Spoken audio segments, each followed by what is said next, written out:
Welcome back everyone. Last video में हमने देखा था कि implementation of Q can be done array और बाय लिंक्ड लिस्ट। सो आज हम बात करने वाले हैं implementation of Q using array. Got it? तो नाउ एक एरे क्या होता है हमने जैसे पढ़ा है, this is a linear data structure. अभी मैं यहाँ पे कंसिडर कर लेता हूँ this is that linear data structure. Okay, now इसका इंडेक्स 0 से शुरू होता है, 1 2 3 4 ऐसे बढ़ता है।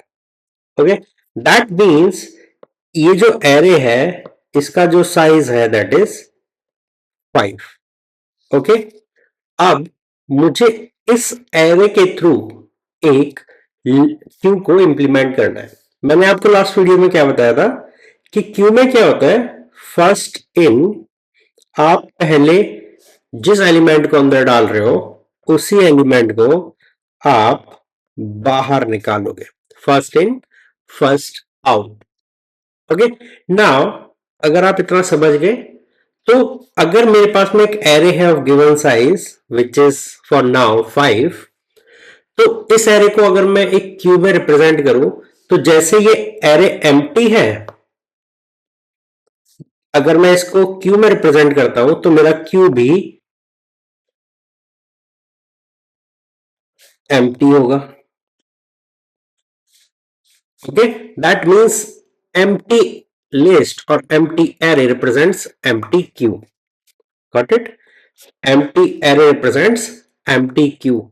और एक बहुत इंपॉर्टेंट चीज है, मेरे पास में क्यू में मैंने आपको बताया था there are two factors. One is the rear end, जहां से मैं चीजों को डाल रहा हूं, and another one is the front end. Okay, अब इस एरे में वो दो चीज कहां है वो तो मुझे नहीं पता। So what I will do, I will consider two pointers. मैंने पॉइंटर्स पढ़ा रखे हैं, right? One is rear pointer जिसको मैं आर से रिप्रेजेंट कर लूंगा, and another one is front pointer जो कि एफ से रिप्रेजेंट होगा इस पूरी सीरीज में। तो जो मैं क्यू पढ़ा रहा हूं उसमें एफ से रिप्रेजेंट हो रहा है यहां पे। ठीक है, नाउ अगर मैं बोलूं कि मेरा क्यू एम्प्टी है तो इसका इंडेक्स क्या होगा? तो एरे का इंडेक्स कहां से होता है? 0। ओके, 0 से होता है और मैक्सिमम n-1। n क्या है? साइज है ऑफ दैट पर्टिकुलर एरे, वहां तक जाता है। तो इस पॉइंट पे रियर मेरा -1 है और फ्रंट भी मेरा -1 है। That means a combination of array along with two pointers, one is rear, another one is front, on -1 represents a empty queue, represents a empty queue. Now मेरे पास में एक टास्क आता है, okay, I have to insert element a. मुझे एक element ए insert करना है, तो मेरे पास में अभी क्यू क्या था? ये मेरा क्यू है, right? This is my Q. मैं क्या करूंगा, मैं इंडेक्स, अभी क्या था, रियर मेरा कहां है? Rear which is R is -1 और front which is F is -1। अब देखो मेरे पास में इंसर्ट ऑपरेशन आया, राइट? इंसर्ट ऑपरेशन कैसे होता है? जब आप इंसर्ट करोगे तो आप रियर +1 इंडेक्स पे आप इंसर्ट करने वाले हो। ठीक है, now what is the value of rear? Rear is -1, -1 + 1 is 0। तो जो इंडेक्स मुझे मिला जहां पे मैं एक नया एलिमेंट ऐड करने वाला हूं दैट इज 0। तो मैं 0th इंडेक्स पे इस पर्टिकुलर एलिमेंट ए को डाल दूंगा, और जो मेरा यहां पे एक एलिमेंट डला उस पर्टिकुलर एलिमेंट की वैल्यू क्या हो जाएगी? ए, उसका इंडेक्स इज 0। नाउ ये बिकॉज सबसे पहला एलिमेंट है मेरी लिस्ट में, राइट? तो मुझे रियर को एक आगे बढ़ाना पड़ेगा बिकॉज यही एक एलिमेंट अभी मेरी लिस्ट से बाहर जा सकता है। तो मैं फ्रंट को भी 0 पे रख दूंगा। तो मैंने यहां पे रियर एंड फ्रंट पॉइंटर्स का इंडेक्स चेंज कर दिया, इंडेक्स चेंज कर दिया, क्योंकि अभी रियर एंड फ्रंट दोनों इंडेक्स 0 को रिप्रेजेंट कर रहे हैं। नाउ एक नेक्स्ट टास्क आता है यहीं पर, ये आप समझते रहना, ठीक है। अब बोला जाता है भाई इंसर्ट बी एंड सी, दो एलिमेंट है बी और सी, उनको इंसर्ट करो। तो देखो सिंपल है, मेरे पास में ये एरे था, गॉट इट। यहां पे 0th इंडेक्स पे ए रखा हुआ है, 1 2 3 एंड 4, यही मेरा रियर है एंड यही मेरा फ्रंट है। अब पहले मुझे इंसर्ट बी करना है, तो जब मुझे इंसर्ट करना है, मेरा रूल क्या कहता है, रियर जहां पर भी है +1 इंडेक्स पे कर दो, ठीक है। ओके, नाउ रियर की वैल्यू क्या है, इज 0, +1 इज 1। अब इंडेक्स 1 पे मुझे नया एलिमेंट डालना है। अभी सीक्वेंस वाइज देखोगे तो पहला एलिमेंट कौन सा आएगा, बी। ओके, जब ये डाला तो मेरा जो रियर है, अगला एलिमेंट उसके आगे ही डल सकता है, तो यहां पे मैं रियर इक्वल्स टू रियर +1 कर दूंगा। ओके, तो यहां पे मैं बी डाल दूंगा, और जो मेरा रियर है वो यहां से हटके इसको पॉइंट करने लगेगा। अब मेरा अगला एलिमेंट आता है, देखो अभी मैंने फ्रंट को चेंज नहीं किया, क्योंकि सबसे पहले जो एलिमेंट है मेरा वही, उसी को निकालना है मुझे। तो ए जो मैंने सबसे पहले डाला था इस पॉइंट पे, मैं उसको अभी वहीं पर रखूंगा। अभी मैंने बी डाल दिया, ठीक है। नाउ कम्स सी, तो एक और इंसर्शन लगेगा। तो इंसर्ट कहां होगा, इंसर्ट होगा रियर +1 इंडेक्स पर, एंड अभी रियर क्या है, रियर इज 1, +1 इज 2, सो 2 पे मैं सी को डाल दूंगा, एंड फिर क्या होगा, रियर इंडेक्स को रियर +1 पर मूव करा दूंगा। तो रियर जो पॉइंटर है मेरा, वो यहां से हटके इसको पॉइंट करने लगेगा, गॉट इट। अभी मैं बोलता हूं कि भाई एक और ऑपरेशन आया कि इंसर्ट डी एंड ई। तो देखो सिंपल है, मैं अभी इस टाइप से लॉजिक नहीं लिख रहा, ठीक है। मैं सिंपल सा एक यहां पे लॉजिक बना देता हूं, 0 1 2 3 4, यहां पे ए बी सी पहले से ही अवेलेबल है। अगर डी आएगा तो यहां आएगा, ई आएगा तो यहां आएगा। अभी के लिए रियर ये हो जाएगा, एंड फ्रंट मेरा वहीं की वहीं रहेगा, फ्रंट मेरा वहीं की वहीं रहेगा, ठीक है। इस टाइप से आप देखो, मेरा जो अब साइज है, entire array is completely full, हर चीज भर चुकी है, उसमें कुछ भी बकाया नहीं है। एंड याद रखिएगा, जो मेरा एरे था उसका साइज क्या है, 5 है, इनिशियली जो मैंने लिया है, गॉट इट। अगर अब कोई मुझसे बोलता है इंसर्ट एफ, तो यहां पे एक पंगा हो गया, मेरे पास में जगह ही नहीं है। आपको दिख रहा है मैं एफ को नहीं भी कहीं पर भी प्लेस नहीं कर सकता, तो मुझे यहां पे बोलना पड़ेगा क्यू ओवरफ्लो। ये काफी इंपॉर्टेंट टर्म है, ओवरफ्लो। ओके, क्यू ओवरफ्लो काफी इंपॉर्टेंट टर्म है। नाउ इंसर्शन तो मैं नहीं कर पाऊंगा अगर मेरा क्यू भर चुका है, अगर मेरा क्यू भर चुका है। अगर अब मैं बोलता हूं कि ठीक है भाई आप इंसर्शन नहीं कर पा रहे, चलो एक काम करते हैं, नया लेते हैं, डिलीशन करते हैं 2 एलिमेंट्स का। दैट मीन्स फर्स्ट इन तो हमने करा दिया, अब मैं फर्स्ट को आउट करूंगा, और कितनी बार करूंगा, 2 बार। तो जहां पे मेरा फ्रंट है उस इंडेक्स को मुझे फ्री करा देना है। तो अभी इंडेक्स फ्रंट का क्या है, फ्रंट का इंडेक्स है 0, 0 को अगर मैं फ्री करा दूं, ओके, तो मेरा ये यहां से डिलीट हो जाएगा।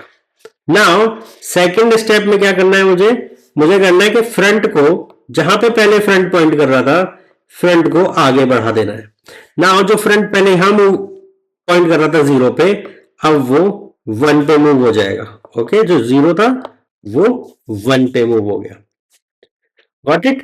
नाउ ये अभी तक एक बार हुआ है, इसको कितनी बार करना है, 2 बार करना है।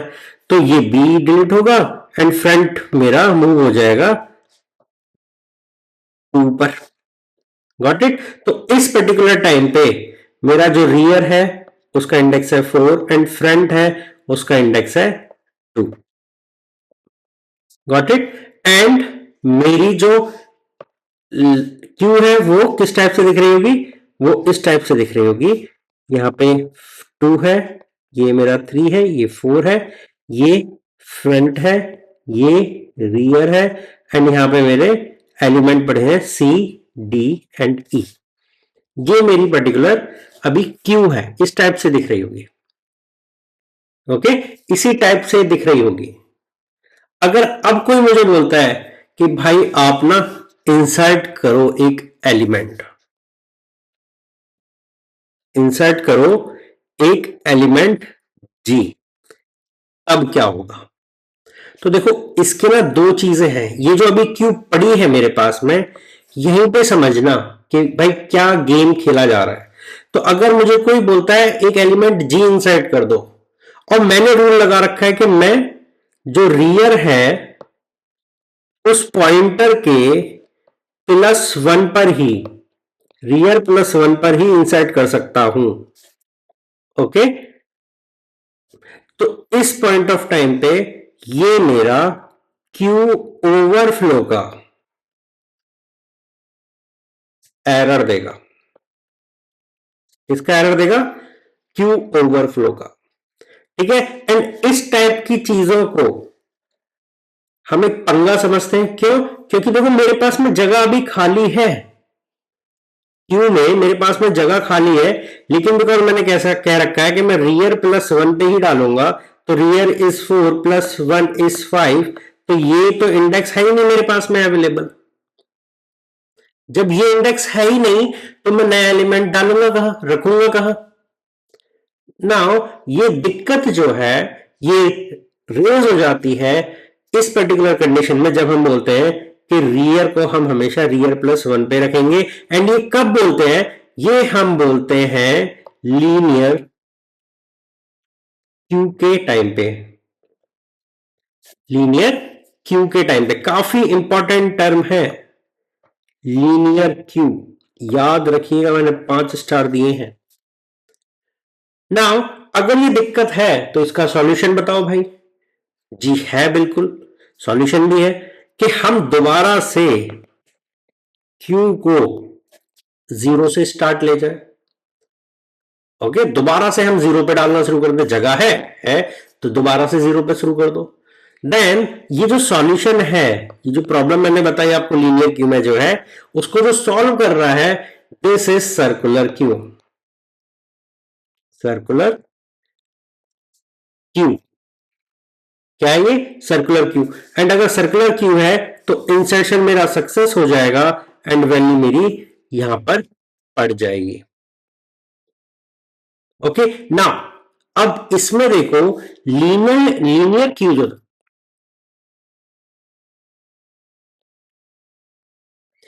ना अब इसमें समझो कि जब मेरा लीनियर क्यू था, ओके, उस टाइम पे मेरा स्पेस यूटिलाइजेशन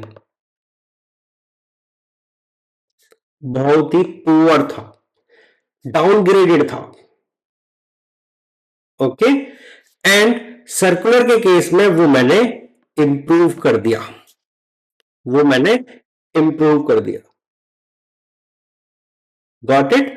अगर आप कोई बोले कि भाई एच को डाल, अभी अभी इस पॉइंट ऑफ टाइम पे ना एक चीज समझते हैं, कुछ नहीं डालना। इस पॉइंट ऑफ टाइम पे हम अपने स्ट्रक्चर को डिफाइन करते हैं दोबारा से। तो देखो जी यहां आ गया था 0 इंडेक्स पे, 1 इंडेक्स खाली है, 2 पे हमारा सी पड़ा हुआ है, डी पड़ा हुआ है 3 पे एंड ई पड़ा हुआ है 4 पे। Got it. लेकिन ये पर्टिकुलर पॉइंट मेरा बाहर अभी निकलागा क्योंकि ये सबसे पुराना है, तो ये F which is front pointer, and यहां तक मैं अभी तक डाल चुका हूं, this is rear pointer, this is rear pointer. Now अगर मैं एक और एलिमेंट डालूंगा तो वो मुझे इधर डालना पड़ेगा। लेट्स से इंसर्ट एच, तो एच मेरा इधर जाएगा, ये रियर पॉइंटर हटके मेरा यहां पे पॉइंट करने लगेगा। Got it. अगर मैं फिर बोलता हूं इंसर्ट आई, तब ये मुझे बोलेगा भाई ये ना क्यू ओवरफ्लो कंडीशन है, क्यू ओवरफ्लो कंडीशन है। दैट मीन्स मेरा क्यू ना फुल हो चुका है, मेरे पास में जगह ही नहीं बची कुछ रखने के लिए, मैं ओवरफ्लो कर रहा हूं। ओके, तो this is how we implement queue using array. Now यहां पे मैंने दो चीजें बोली, वन इज ओवरफ्लो, इसको मैं समझाता हूं। Second one is linear and circular queue, जो कि इंपॉर्टेंट कॉन्सेप्ट है। ठीक है, इंपॉर्टेंट कॉन्सेप्ट है। उसकी कंडीशन आप देख लेना कि कब मैं क्या यूज कर रहा हूं। मोस्टली हम सर्कुलर क्यू यूज करेंगे, प्राइमरी यूटिलिटीज की यही है कि आप सर्कुलर क्यू यूज करो, बिकॉज वो स्पेस को प्रॉपरली यूटिलाइज करता है। ओके, नेक्स्ट वीडियो में मैं आपको पहले ओवरफ्लो एंड एक और टर्म होती है अंडरफ्लो, इनके बारे में समझाऊंगा most probably. Then we will see some functions on this particular implementation of queue. Okay, तो चलिए मिलते हैं नेक्स्ट वीडियो में।